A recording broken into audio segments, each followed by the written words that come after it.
Jatuhnya pendaki WNA asal Brasil di Gunung Rinjani dan pembunuhan berantai terhadap 3 perempuan di Padang serta anak yang tega aniaya ibu kandung menjadi 3 topik pilihan selama sepekan di berita utama. Kita ke topik pertama, saudara. Mendaki gunung jadi kegiatan populer di segala usia, khususnya pecinta adrenalin. Setiap tanjakan dan batuan terjal yang dilewati terbayarkan dengan panorama apik dan kepuasan batin saat tiba di puncaknya. Namun di balik pesona itu, mendaki gunung bukanlah aktivitas ringan karena salah langkah, nyawa bisa jadi taruhannya. Seperti yang dialami seorang turis asal Brasil, Juliana Marins. Kisahnya untuk menaklukkan Gunung Rinjani berakhir tragis. Juliana meninggal dunia setelah jatuh ke jurang Gunung Rinjani.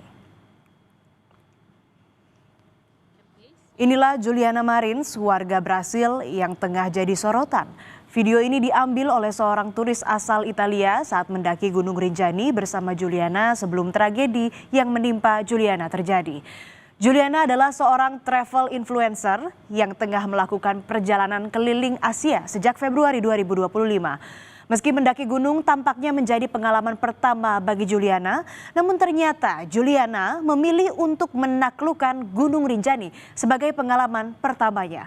Sebuah gunung yang memiliki jalur pendakian tersulit apalagi bagi pemula.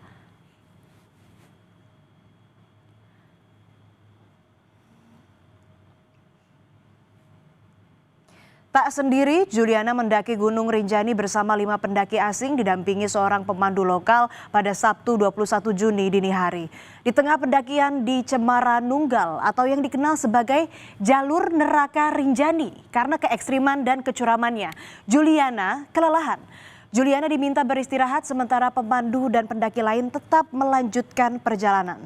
Namun ternyata Juliana tak kunjung menyusul rombongan.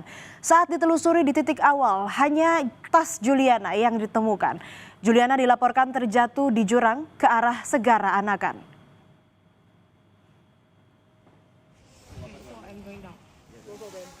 Jatuhnya Juliana di jurang Rinjani ini ternyata menggemparkan para pendaki. Beberapa jam setelah Juliana jatuh, sejumlah pendaki dari Malaysia menerbangkan drone untuk memeriksa kondisi Juliana.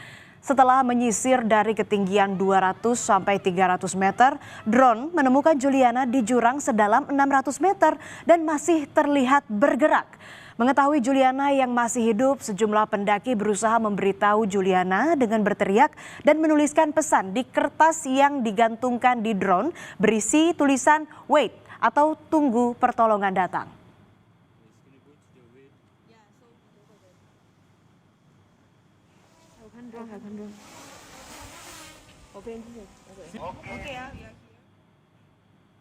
Dari video drone pendaki Malaysia, tim SAR gabungan pada hari Sabtu bergegas melakukan penyelamatan pada Juliana.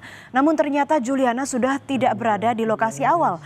Tubuh Juliana telah terperosok lebih jauh beberapa ratus meter yang membuat tali pengaman tak dapat menjangkau Juliana. Dengan menggunakan drone thermal, tim SAR menemukan Juliana di kedalaman 500 meter namun kondisinya sudah tidak bergerak. Meski saat itu titik Juliana sudah ditemukan, namun cuaca di Gunung Rinjani yang tak bersahabat membuat evakuasi terkendala.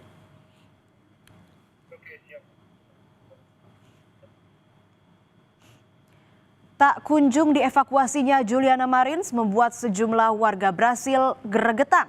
Mereka akhirnya ramai-ramai menggeruduk kolom komentar di media sosial Presiden Prabowo yang berisi "Salvem a Juliana" atau berarti "Selamatkan Juliana". Warganet Brasil minta agar pemerintah Indonesia mengevakuasi Juliana.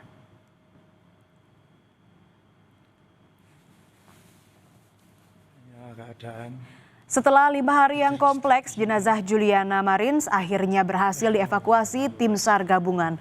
Proses evakuasi ini tak mudah. Sebelum mengangkat jenazah Juliana dari jurang sedalam 600 meter, tim SAR harus berjibaku dengan cuaca buruk dan kontur tanah yang labil. Demi tidak kehilangan posisi jenazah Juliana, tim SAR bahkan bermalam dengan metode flying camp di tebing yang curam sedalam 590 meter. Di malam kemarin itu kita ngecampnya di kita melakukan flying camp. Flying Jadi camp kita ya. menggunakan angkur-angkur yang ada di situ, kita bikin batu-batu yang ada di situ kita bor, kemudian kita bikin flying camp, itu kita pasang pengaman angkur, dan kita jaraknya sama korban ini kurang lebih 3-4 meter jarak kita tidur atau ngecamp di situ. Gitu. Oke, saya tidak bisa Dan membayangkan. cuacanya sering di situ Berubah sering kabut, cepat sekali. sehingga itu menjadi tantangan tersendiri dalam proses evakuasi. Setelah sempat terkendala cuaca dan medan, proses evakuasi jenazah Juliana Marins akhirnya bisa dilakukan. Tim SAR bahu-membahu menarik tali seling yang sudah diturunkan menjangkau korban Juliana Marins yang terperosok di jurang wilayah Cemara Nunggal di Gunung Rinjani, Lombok Timur, Nusa Tenggara Barat. Tim SAR memutuskan menggunakan tali untuk mengevakuasi korban yang berada di jurang di Danau Segara Anak, Gunung Rinjani. Usai dievakuasi, korban selanjutnya dibawa ke Rumah Sakit Polri dan diserahkan pada pihak keluarga.